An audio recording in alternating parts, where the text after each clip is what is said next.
There has been a lot said about the proposed DJI drone phone app.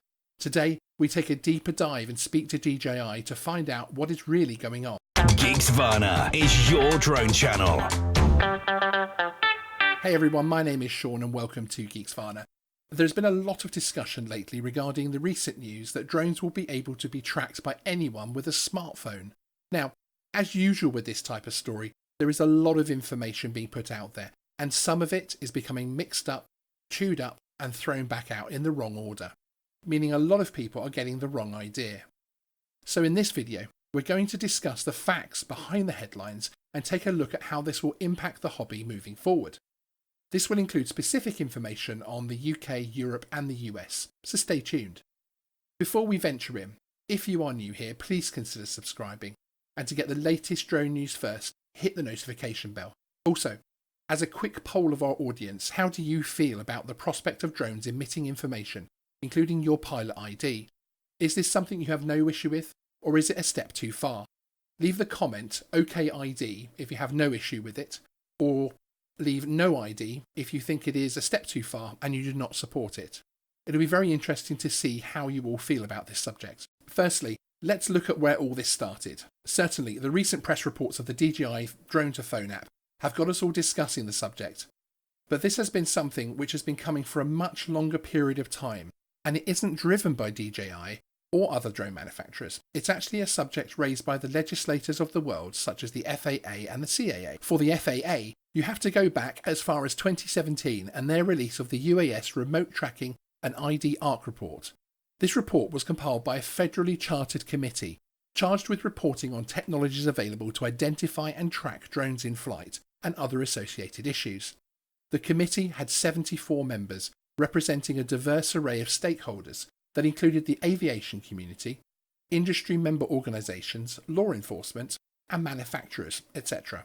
Of the recommendations, there were some interesting points. This includes the FAA should implement a rule in 3 stages with an ultimate goal that all drones manufactured or sold within the United States comply with the rule should be labelled so. The agency should allow a reasonable grace period to retrofit drones manufactured or sold before the final rule is effective. This shows an appetite for some form of system with the ability to track drones and trace their owners has been something the FAA have been working on for some years now. This is a good point to mention the UK and Europe, who for once are a little bit ahead in the regulation cycle than the USA. The new EASA regulations, which will come into effect in July 2020, will force manufacturers to install technology emitting a signal to help identify the drone to local authorities. Information shared will include pilot ID and takeoff position. To find out more about this change for European droners, check out our EU drone laws playlist in the description. This then brings us to the recent coverage of the DJI app and the mass of press output putting forward a very worrying headline that anyone will be able to track and trace a drone pilot and turn up at their location. Although technically this could be done, DJI have moved to distance themselves from this concept, as it really isn't up to them who sees what on the app. It will be down to the local regulator, FAA or CAA, to decide. The tight privacy rules already in place across the UK and Europe would mean that only basic information would probably be shared about the flight. Also, going back across the pond to the US, the committee mentioned previously, who were formed to make the remote ID report, also made the following specific recommendation. The FAA must review privacy considerations in consultation with privacy experts and other federal agencies, including developing a secure system that allows for segmented access to the ID tracking information. With this system, only persons authorised by the FAA, law enforcement, etc., would be able to access identifiable information. To follow this up, we spoke to Brendan Schulman, Vice President of Policy and Legal Affairs at DJI, who, when discussing who would see what on the proposed app, confirmed to Geeksvana, "This is up to the regulator. We did a tech demo to show the ASTM standard way of doing remote ID. What is required to broadcast and available to the public is a question for FAA and EASA." Brendan also pointed us to a DJI-produced news article on the subject dating back to 2017, in which DJI are already confirming the need for a remote ID system which is staggered in access.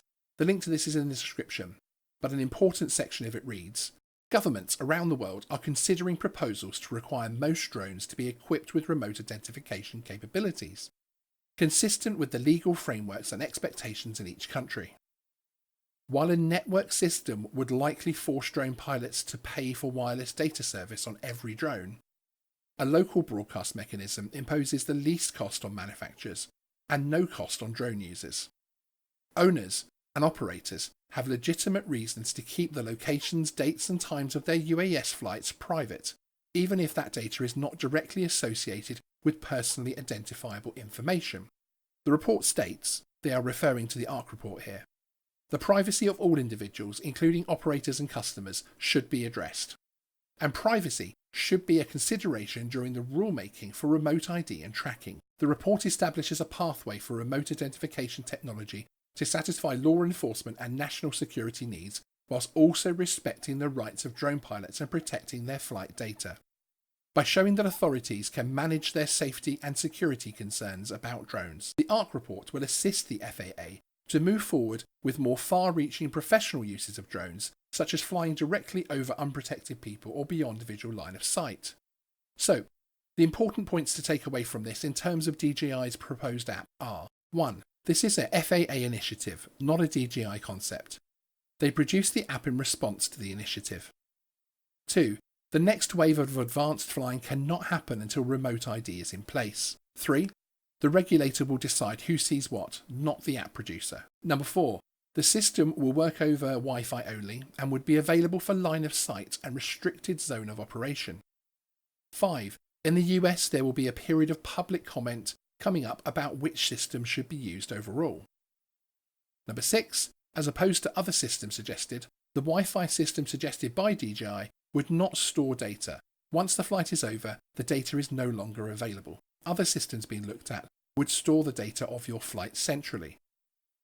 Now, here is the crunch part of the entire remote ID system. Point 2 I raised before, the next wave of advanced flying cannot happen until the remote ID is in place. This is the drone superhighways of the future, developed by Amazon, Alphabet and many more. The delivery systems will require a guarantee of safe flights from general aviation and from drone pilots, whether they are professional or hobbyist. For instance, the insurance required to run such an expansive automated delivery system will need insurance company sign-off on delivery drones using the same airspace as drones which cannot be seen by the drone or the home base controlling them. In fact, in my opinion, the vast majority of the new drone regulations, including the need to register, are in fact aimed at towards creating an open sky for the delivery networks looking to rush that pair of socks or pizza to you. However, with careful oversight from the drone community and constant review and response to all and any public consultations, we can end up with a shared airspace which delivers a safe and fun hobby, whilst allowing for the huge investment and job creation coming in the next few years into drone delivery networks. The reason regulatory systems feel so restrictive and it feels like it is infringing on rights we already have is because governments and regulators of the world did not see the popularity of drones coming, nor were they able to predict the huge potential across a wide range of industry that automated drone delivery and flight could bring. Now the regulators are struggling to put that genie back in the bottle and control the hobby flyer to allow for the drone superhighways. To my generation, drones are an exciting technology which often feels like the stuff of dreams from our childhoods. The drone delivery networks and the new regulations are a natural evolution of that process, so we must accept it as it is coming. However, we all need to keep our eyes open and keep on providing feedback to the governments and regulators such as the FAA and CAA to ensure our voices are still heard. This is an important hobby, and to many of us, an important part of our professional lives we need to work on to protect. Thanks for watching, and see you in the next video. Please remember to like and subscribe.